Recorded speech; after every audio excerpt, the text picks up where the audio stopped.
में समेटना, जिल्दबंद करना, ये निश्चित तौर पर बहुत बड़ा कार्य है। आज के कार्यक्रम में गाजीपुर ही नहीं, लखनऊ, प्रयाग, आजमगढ़, बनारस से चलकर तमाम प्रखर साहित्यकार बुद्धिजीवी उपस्थित हैं।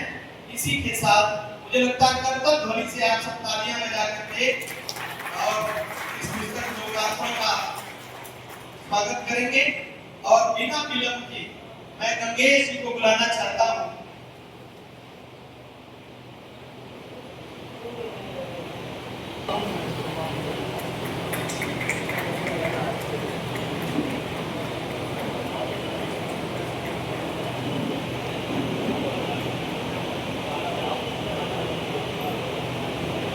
ये मैं स्वागत करता हूँ यहाँ उपस्थित श्रोता दीर्घा में बहुत सारे महान बुद्धिजीवी, साहित्यकार, प्रमुख व्यक्ति उपस्थित हैं। आप सबकी उपस्थिति में आए।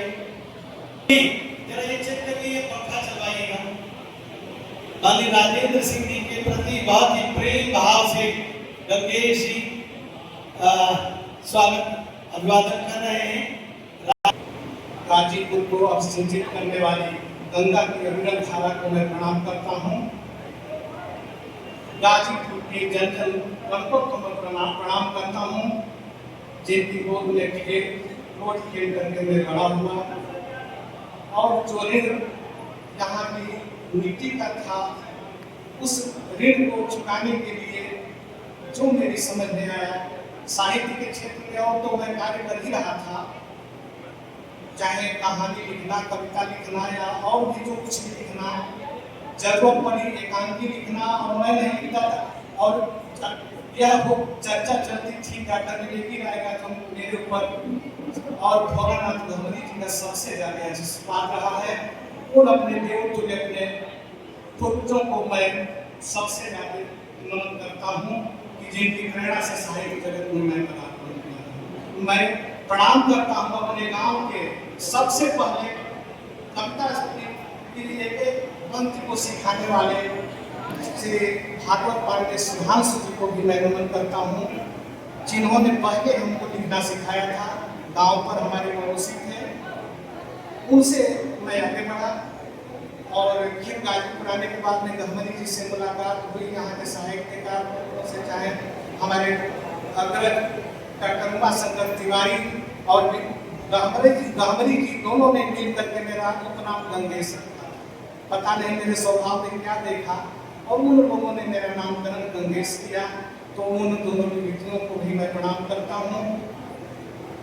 बंधुओं, विद्यालय में मैं पढ़ाता था, प्रतियोगिताएं होती थी।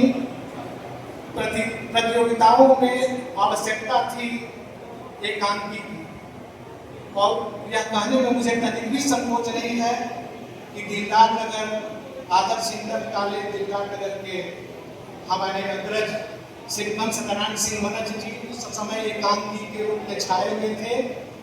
अभिनव चंद्रगुप्त जो जयशंकर प्रसाद जी की चर्चित रचना थी, उसमें से काट करके एकांकी उन्होंने तैयार किया था झेलम गवाह। और झेलम गवाह है उससे लेकर के 30 साल तक वो अपना उनका एक छत्र राज्य था। हम आए तो हम लोग की एकांकी पिछड़ जाती थी। पिछड़ने के बाद में हमने कहा कि वैसी एकांकी हम कहाँ से लाएं, तो आहुति, हरि कृष्ण प्रेमी की आहुति से हमने वीर महिमा वाला प्रसंग, अलाउद्दीन खिलजी वाले प्रसंग को लेकर के जब आए तो अपने निर्देशन से हम उनको पराजित किए। हम प्रथम आ गए, उनको विधि आना पड़ा।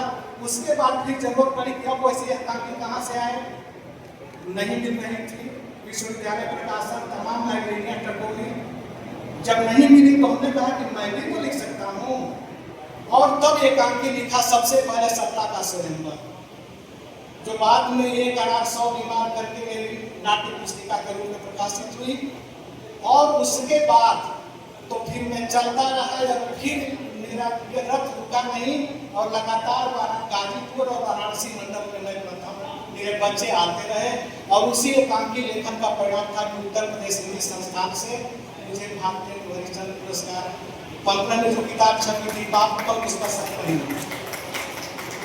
और वहाँ से तो मैं एकांत की कहानी ये सब चीज उपन्यास भी मेरा तैयार है, एक दर्जन किताबें तैयार हैं, लेकिन मेरे दिमाग में है कि गाजीपुर विवेकी राय का प्रतिवर्ष एक दिन का पिकनिक मेरे यहाँ उनकी इच्छा से होता था, पूरे दिन भर का। तो कहलन की कहो गंगेश, उसमें विजय कुमार जी भी रहते थे, रामोदास जी भी रहते थे, अनंत देव पांडे भी रहते थे, विजयराय जी भी रहते थे, प्रियर सिंह भी रहते थे। ये सारे लोग कहलन की कहो, कुछ रचनाकार तो अपनी किताब छपवा ले रहे हैं और कुछ रचनाकार जिनके पास पैसा नहीं है या कोई और परिस्थितियां हैं जिनके कारण उनकी किताबें नहीं छप रही हैं, तो वो बेचारे तो मरने के बाद में वो तो एकदम गुमनामी में खो जाएंगे, उनके तो कोई याद नहीं करेगा। तो उसके लिए एक किताब आनी चाहिए मंचकेश्वर के नाम से, ये बात हुई। लेकिन विवेकी राय ने ये कहा, फिर उसको उन्होंने गाजीपुर संवाद के रूप में उन्होंने पुस्तकीय रूप दिया। जब गाजीपुर संवाद आया तो जितना वो खोजे थे, उसके बाद जब वो किताब छपी तब खोजने लगे लोग, हम साहित्यकार हैं, हम साहित्यकार हैं, हम तो सूची देने लगे। तो विवेकी राय ने उत्तरार्थ करके फिर एक छापा।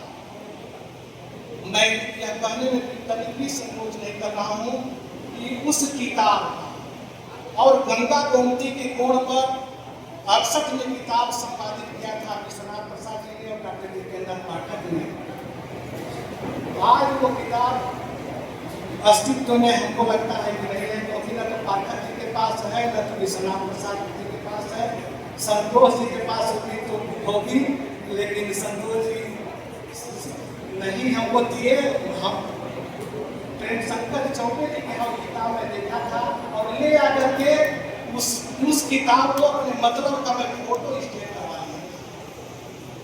अरे भाई विजय शंकर जो